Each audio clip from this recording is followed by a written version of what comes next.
Nation. I am with a long time SMB Nation member. Good Lord, Alex Stanier. Sir, how is it over in the UK today? What's going on in London? What's going on in the weather? The weather's fantastic. It's hot yet again. So barbecue this weekend, I reckon. There we go. There we go. Well, sir, I have on the screen a diagram, and I want you to walk me through it. You said you've kind of built this up over the course of your career. I guess let's just kind of start in the center, and if you can kind of walk me out. Okay, really cool. So this is the result of about 30 years of doing IT stuff, and most of it with smaller businesses, but not all of it. You start off with the people in the middle. You've got the managing director or the chief exec. And then you've always got their sort of allies. There's the office manager, there's the accounts person or finance person, and you've got the operations people. And those are the people that the center person will lean on and listen to. And then you've got, well, me, IT director in gray, but whoever's doing that role. And that nearly always forms the core of IT related decision making. And then what I did is I drew circles around it. And if it's a big circle with red, it means the IT service team function, IT support, MSP, whatever you want to call it, that it really matters to them. They really need to be in charge of it. But sometimes there's a dotted red line, which means they need to know about it, but they might not be very actively on it. And then sometimes some MSPs, they're just not interested. So for example, let's take this, go to the west side, the telecoms, connected to telecoms, you've got mobile phones, you've got landlines, you've got home broadband maybe, you've got issues of least cost routing, the alarm system gets lumped in there because it often relies on a phone line. And as a boss, they worry about that stuff. They have to care. As an IT, when it's some ancient phone system that's been in a corner for 15 years, it's not interesting to the IT guy, but someone's got to be on it. Someone's got to watch over it. And actually, it's kind of better that you bring it into your realm, because if they haven't got to grips with VoIP yet, and there's plenty out there that still haven't, then it's going to become VoIP. And as soon as it's on your network, you have to own it, whether you like it or not. Alex, on one of my trips across the pond, maybe you were in the workshop, but boy, this would have been a long time ago. But Microsoft was making this huge mobility push, and that was part of my one-day workshop. And what was interesting about the geography you're in, EMEA, was it was a very different conversation than the US with respect to mobility and phones. For example, you had there were people with dual SIM phones because you're traversing borders, and you had Orange and other carriers that we don't have. It's just very different. And then the presenter went into the whole regulatory area and the fees and all that, and my head was spinning. The point is, I want to affirm, especially over in where you're at, over in UK, EMEA, that it is a big deal. It is a management deal. Maybe not so much in the US, but please continue. I sort of agree, and I think, thank goodness, mobile costs have simplified a bit. But we're about to have 5G in a big way, and that's going to, well, even 4G is starting to have a really big impact. And this is a very, very quick deviation, but I had somebody in the middle in a little village outside Ludlow, which is some hundreds-of-year-old market town. And she had terrible broadband into her house, and then she got mobile broadband, and she's now getting about 40 megabit download and 5 or 6 up, and it's transformed her, absolutely transformed. And when you see that difference from basically I had rubbish broadband, I couldn't do anything, to suddenly I can, and it's all done on mobile, that is really game changing. So it is, and I think Europe has been ahead of the curve. I will give you an example. Finland with Nokia. So Finland is on the same latitude as Alaska, where I grew up. Right. Finland is far more sophisticated technically than Alaska. So I used to joke, well, it can't be the latitude, it can't be the Finland's doing it. Why can't Alaska? Yeah. But it seemed to be a commitment. And to your point, boy, once you get sufficient broadband, it's 1,000 points of light out there. I mean, there are kids in school from home right now, and the next Bill Gates is out there. Yeah. And we don't know who that is. If I knew who it was, I wouldn't be talking to you. But tell you what, walk us through the rest of your chart. Okay. I'm starting to take a left turn. Got caught up on Telecom. Yeah, we started left with telecoms. Let's go up to printers and copiers, because that's fairly straightforward. Because again, that sort of dwindled a lot, but not totally. So the people I find printing a lot are people with architectural plans and builders, and endlessly reissuing, because they just love to roll that big A3 chart out on the table and stare at it. So it hasn't really gone away. It's just maybe less of an impact. And then let's go a bit further. So internet connection gets a massive big red circle, but I'll caveat that now with if you still have an office.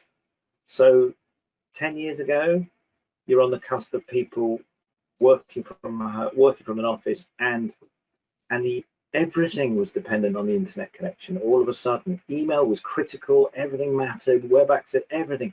So having a backup connection was really important coming into a building. The extreme is I did a kind of London IT manager job for the London Olympics, the television company, and they had some monster internet connections, and they were literally coming in from different ends of the site for resilience, and it was incredible. But let's wind forward to right now. Every small business in London has basically sent its staff home for the last 3 months, and for all the ones who've carried on working, well, if their home broadband goes down, okay, one person can't work, but everyone else is working. So the whole balance of what is necessary for an internet connection has changed. And we just talked about mobile. So you tether it to your phone and off you go. It's just changed completely about how crucial it is. But there's one little bit there, which if you do have one, then you have a firewall. But although firewall is kind of lumped in mostly with the internet stuff, someone's managing it. And it nearly always is the network support guy. So there's a very awkward line that goes from firewall at the top right corner all the way down to network support on the bottom half there. And that was part of the problem. There were one or two more lines I probably wanted to draw on this chart, but I just couldn't find a neat way of putting them on. But let's keep going around. So when you've talked internet connection, in the top right corner, you've got kind of web-related online stuff grouped together. So in between internet connection and email, you've got, well, domains. Someone's got to make sure those are managed, and who's hosting the website, and who's building the website. And then deep, it's quite a small bubble there, but DNS gets its own little bubble, because DNS is more and more important. I think so many IT people have just sort of forgotten about it. And agreed. 80% of the time, you can mess up a DNS setting, it doesn't matter, but 20% of the time, it really matters. And 20% of that, it's catastrophic if you get it wrong. So DNS is really, really important. And there's a YouTube video which is called DNS Explained by a Cat. And there's this very, very techie guy who is genuinely dressed up as a cat. And I don't get that bit, but he goes into huge depth about DNS forgery and all the problems of, anyway, I'm going on a tangent. So let's keep going around. So I'm at 3 o'clock now on the diagram, and email is probably the biggest circle on the whole thing, just about, because many, many people, let's just say older generation people, but they live on email. They use it as their filing system. I mean, everything. So the IT support person has to be on top of that. But you've got spin-off there of email filtering. So I've started using Email Laundry. I've got another company I know who are really keen on just using the Microsoft product, but it's becoming really important for everyone, not just the big guys. And then a little bit further around, you've got, well, again, servers. I mean, 10 years ago, Office servers was a really big deal. I mean, in my business now, I go out of my way not to have my fingers touching any physical servers. That's my decision. But I think the market for supporting servers is like a desert island with the waters rising. I just think it's getting smaller and smaller and smaller, and there's less business case. So physical servers, well, if that's what it's what you love, then fine. But what comes off the back of it is virtual servers. That's quite significant. And you've still got to deal with the backups and the fallback and the disaster recovery. So there's a lot of things to think about if you start with the word servers. I've actually inserted, you've got it there, security services. That was new, and that's recognizing that there's things like, I just signed up for a service by Blue Dog, which is my Office 365 monitoring. And it was a real shock to see that somebody in Brazil is trying to hack my daughter's account, and somebody in South Korea, I think, is trying to hack my wife's account. And it was like, wow, I'm too small to be targeted. No, I'm not. So if I'm not too small, everybody's not too small. So there's a whole load of new suites of services coming out for sort of security management. Fair and enough. Then finally, we're nearly there. We're down at network support and PC user support. I mean, in the really old days, and I'm going back 20 years, when my first business, we did IT support for BBC Education, and we had 700 users, 13 servers, 700 roughly desktops. Wow, those were the days. Well, that's how we used to think of it. There was user support, and then I think it was called desktop and server management. That was another half of the team, and then we had projects as a third team. But that's still there. You still got people using maybe not PCs, but it's either Macs or tablets or whatever. They're still got to be managed, and there's still a network of some sort to worry about. And the funny thing that people often forget is hardware warranty. I mean, I normally explain to small business people, you know what I mean? You buy something, get a hardware warranty for 3 years. You probably will be able to keep going with it after that. But when it's into its 4th and 5th year, don't expect to keep dragging more life out of it. Just accept that it's done its thing and you go and get a new one. But you don't have to kill it on the dot of 3 years. Just look that, because the big corporates do that. They're all on a leasing thing where they just lease it for 3 years and then it gets changed out. You don't have to do it like that for a small business. And then the last stage, we're pretty much at the last stage now. Applications. I mean, I'm looking at it now thinking, well, I really need to put Teams into there. But around applications, it's getting more and more important to keep a track of all those online ones because they are proliferating. You've got the sort of password management ones in there as well. Office 365 is the licensing is pretty hard going. I mean, Microsoft licensing is a whole podcast in itself, but yeah, it's not that easy. But then sometimes you have to deal with those vertical sectors, like if they need to do CAD/CAM, then they need the fastest, or CAD anyway, they need the fastest processor graphics card machines they can possibly get. So they've got local applications, and you just have to bite the bullet, or video editing, if it's Lightworks or Avid or some of these 3D modeling packages, you've got to run them locally. You can't virtualize that. So it doesn't go away, applications, it's still there. No. So I would argue applications are the whole reason we're here. Yeah. Okay. Yeah, Not just going away, but with my business hat on, literally, that's why I'm here. I'm a knowledge worker, man. I use applications. Yeah. Hey, question before we go, on the chart, back up at website and domains and DNS, where would you put the SSL conversation? Would that be its own little bubble, or would that be under domains or DNS? If you conceptually, where might you place that conversation? I think I would somehow squeeze in an extra link between DNS and domains. Okay. But it kind of links to web hosting as well, because where are you going to put that SSL certificate? So you're right. There's definitely another bubble needed in there. Well, the reason I bring it up is you built this chart. It's amazing, and I'm glad we're able to chat about it. But you built this up over your career, and it's funny how SSL's now a conversation, whereas it really wasn't back with the early small business server releases. first time it really kicked off was 2003.